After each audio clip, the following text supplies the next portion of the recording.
சில நேரம் நமக்கு வர்ற பிரச்சனை கூட அப்படிதாங்க இருக்கும். ஆமே, வெள்ளம் இல்லாம போற வரைக்கும் எவ்வளவு அழ முடியுமோ நீங்க அழலாம். ஆமே, அந்த மாதிரி ஒரு சூழல்ல, அந்த மாதிரி ஒரு பாதையில நீங்க போயிட்டு வந்தீங்கன்னா இன்னைக்கு ஆண்டவர் அதற்கான ஒரு தீர்வை வச்சிருக்காரு.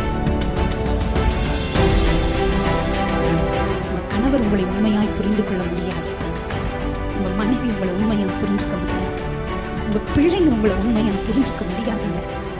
நம்ம படைத்த ஆண்டவர் புரிந்து கொள்ளுகிறவர். தேவ பிள்ளையே, உங்க கஷ்டங்கள் அவர் புரிஞ்சுக்குவாருங்க, உங்க வேதனைகள் அவர் புரிஞ்சுக்குவாருங்க. ஹல்லேலூயா. உங்களுடைய பாடுகளை கர்த்தர் புரிஞ்சுக்குவாருங்க. எத்தனை பேர் விசுவாசிக்கிறீங்க தேவ பிள்ளையே? வியாதி வர்ற நேரம் அம்மே, சில நேரம் அந்த வலி யாருக்கா கொடுக்க முடியுமா? அம்மே, காய்ச்சல் வந்துருச்சு, அந்த காய்ச்சலை எங்க வீட்டுக்கார் வாங்கிக்கிட்டுன்னு சொல்ல முடியுமா? அல்லது ஒரு கால் வலி வந்துருச்சு, அல்லது வேற ஏதாவது ஒரு பலவீனம் வந்துருச்சு, நீங்க அதை வாங்கிக்கங்கன்னு சொல்ல முடியுமா? முடியாதுங்க. ஆனா அந்த வலியெல்லாம் மாற்றுகிற ஒரு ஆண்டவர், அதை சுமந்து கொள்ளுகிற ஒரு நல்ல தகப்பன் நம்ம ஆராதிக்கிற இயேசு மட்டும்தாங்க.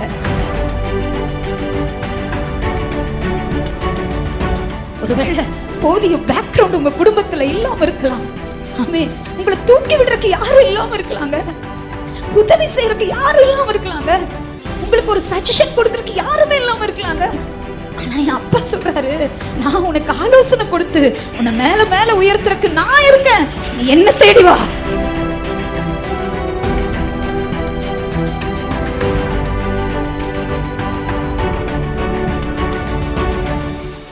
ஒன்னு சாமுவேல் 30ஆம் அதிகாரம் 8ஆம் வசனம் படிங்களா. தாவீது கர்த்தரை நோக்கி, நான் அந்த தண்டை பின்தொடர வேண்டுமா, அதை பிடிப்பேனா என்று கேட்டான். அதற்கு அவர், அதை பின்தொடர், அதை நீ பிடித்து சகலத்தையும் திருப்பிக் கொள்வாய் என்றார். ஹல்லேலூயா. என்ன சொல்றாரு? அதை பின்தொடர். தொடர்னு சொல்றாரா, வேண்டான்னு சொல்றாரா? பின்தொடர் அப்படின்னு படிக்கிறோம். ஆமே, இப்போ அந்த சம்பவங்களுக்கு நம்ம வரலாம். 1 சாமுவேல் 30ஆம் அதிகாரத்துல மிகப்பெரிய கேரக்டர் யாருன்னா கர்த்தர் தாங்க. ஒவ்வொரு அதிகாரத்திலும் ஆமென் பிரகாசிக்கிற ஒரு நபர் உண்டானால் அவர் கர்த்தர் மட்டும்தான்.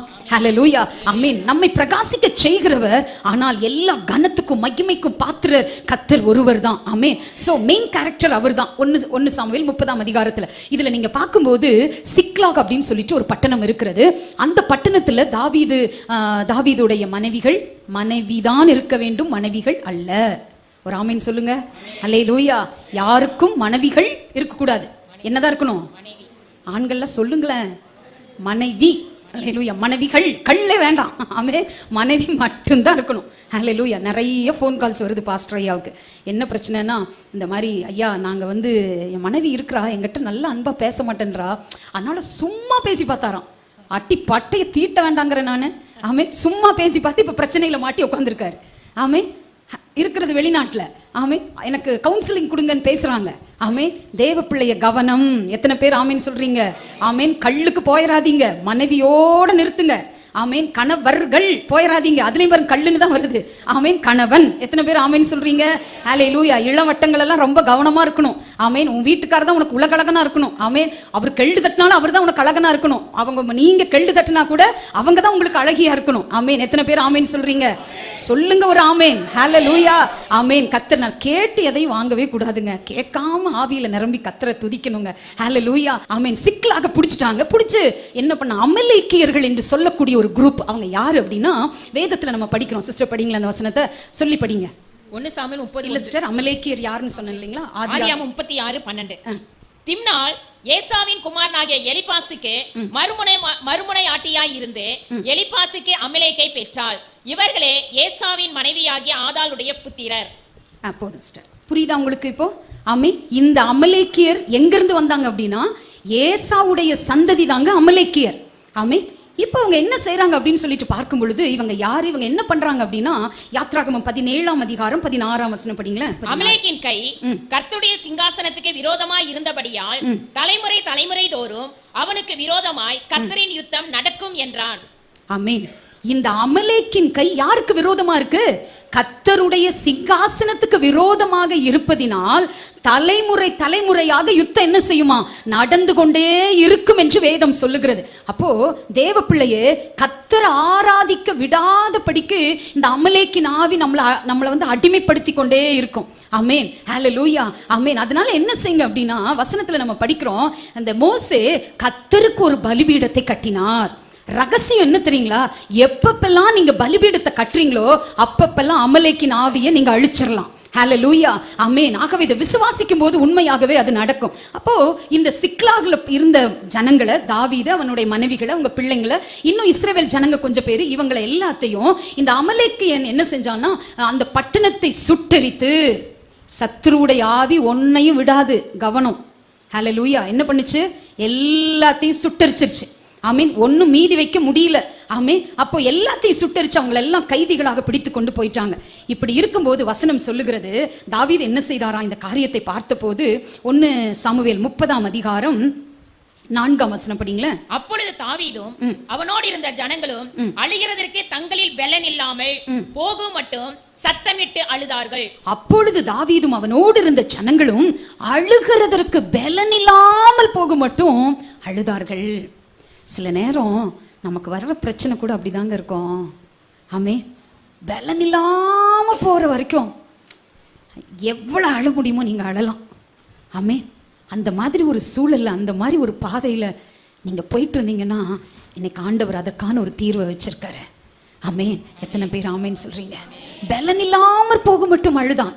ஆமேன். அடுத்த வசனம் சொல்லுகிறது, தாவீது மிகவும் நெருக்கப்பட்டான். அல்லேலூயா, மிகவும் நெருக்கம். ஒரு பக்கம் அந்த பிரச்சனையை நினைச்சு அழுறாரு, ஒரு பக்கம் மிகவும் நெருக்கம். இன்னொன்னு பார்த்தீங்கன்னா, தாவீது கூட இருந்தவங்க எல்லாம் சொல்றாங்க, அவங்க பிள்ளைங்களெல்லாம் பிடிக்கப்பட்டு போனதுனால தாவீதை கல்லெறிஞ்சு கொல்லணும்னு சொல்லி கூட பிளான் பண்ணிட்டாங்க. நான் உங்களுக்கு சொல்றேங்க, ஒன்று சொல்லட்டுமா? ஒரு உண்மையை சொல்லட்டுமா? உங்கள் கணவர் உங்களை உண்மையாய் புரிந்து கொள்ள முடியாது, உங்கள் மனைவி உங்களை உண்மையாக புரிஞ்சுக்க முடியாது, உங்கள் பிள்ளைங்க உங்களை உண்மையாக புரிஞ்சுக்க முடியாதுங்க. ஆனால் நம்ம படைத்த ஆண்டவர் நம்மை புரிந்து கொள்ளுகிறவர்.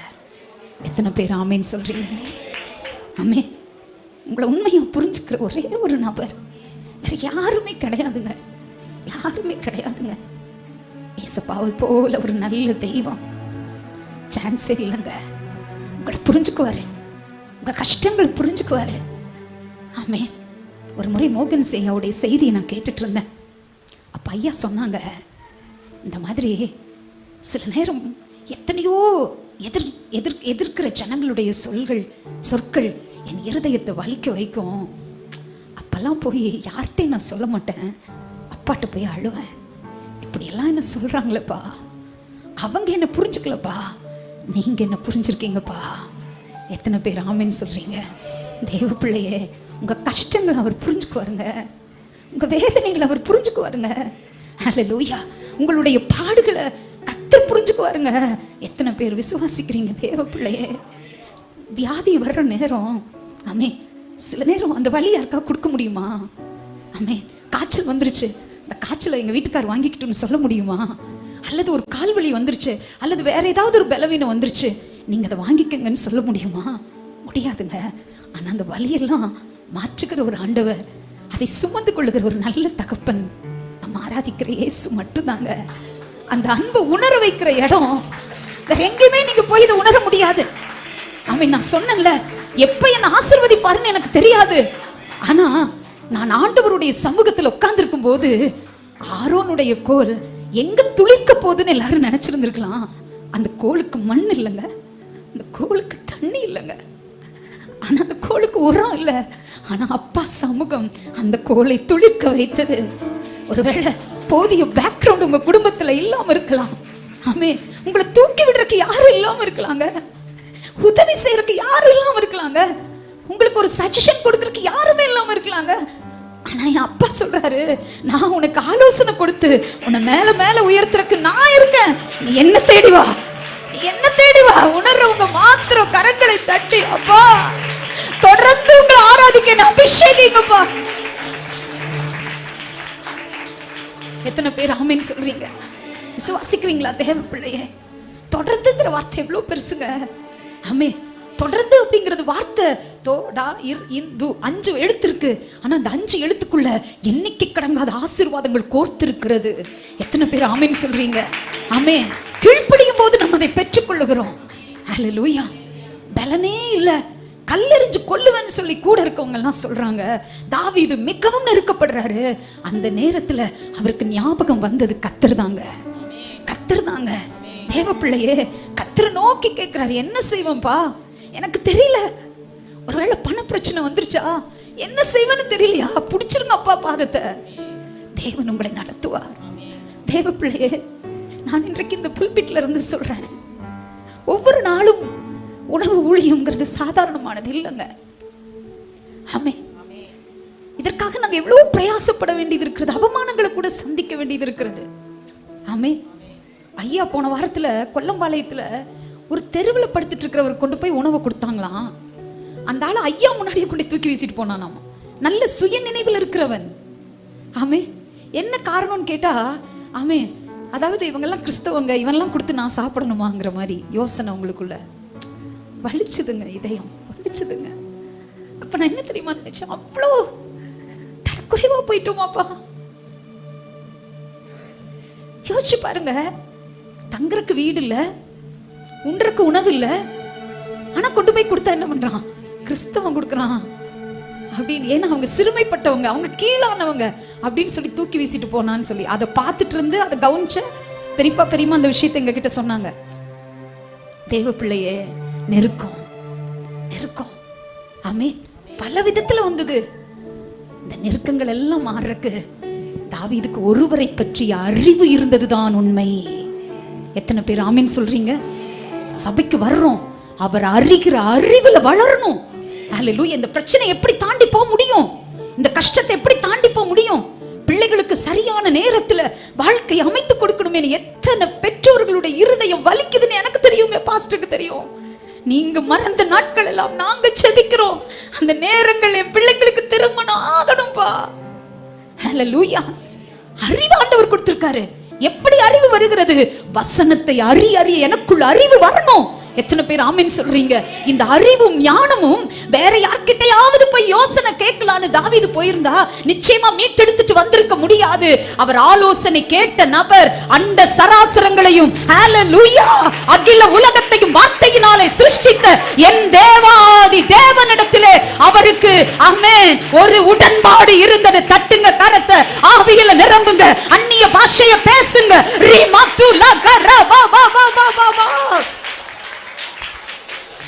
ஹல்லேலூயா. கர்த்தர் அந்த கிருபையை கொடுத்திருந்தாருங்க. எப்படி, ஏன் அந்த கிருபை? நீங்க தாவீதை பத்தி யோசிச்சீங்கன்னா உங்க மனைவியை பிடிக்குமா? பிடிக்கும். அதை விட ஆலயத்தை பிடிக்கும். எத்தனை பேர் ஆமீன் சொல்றீங்க? பிள்ளைங்களை பிடிக்குமா? அதை விட இயேசுவை தேவனை பிடிக்கும். ஆமே. பிரியாணி பிடிக்குமா? அதை விட தேவனை பிடிக்கும். ஹல்லேலூயா. ஆமே. ஹல்லேலூயா. அந்த மாதிரி தாங்க ஒரு கேரக்டர் அவரு. நம்ம அப்படிதான் இருக்கணும். எதுக்கு இதை சொல்றேன்? தேவ பிள்ளை அதை விட என்னை படைத்த என் அப்பனை பிடிக்கும். ஹல்லேலூயா. எத்தனை பேர் ஆமீன் சொல்றீங்க? ஆமென். ஹல்லேலூயா. கர்த்தர் நல்லவர். ஆமென். கர்த்தர் நல்லவருங்க. அவருடைய அன்புக்கு அளவே இல்லைங்க. அது அப்படியே புரண்டு ஓடுறத நான் பார்க்கிறேன். ஆமென். தேவன் நல்லவர்.